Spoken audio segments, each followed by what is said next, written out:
Hello, my name is Susan, and I'm your teacher here at Booked Up English. Let's learn a red word. Red words are special because we stop to think about them. You will need a notebook and a pencil. Make flashcards to practice. Use a red marker or pencil to help your brain learn these words. Are you ready? Let's go.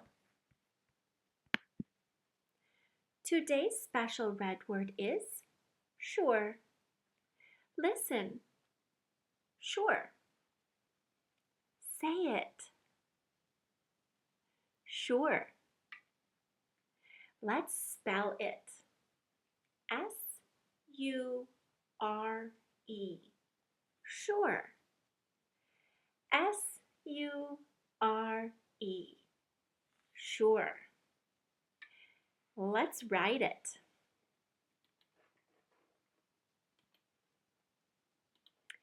S-U-R-E.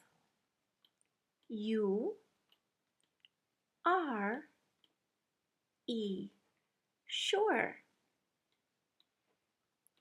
S-U-R-E.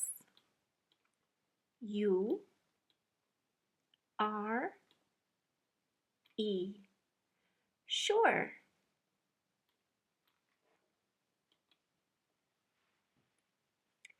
Thanks for learning today. Review all the red words using the link in the comments. See you soon!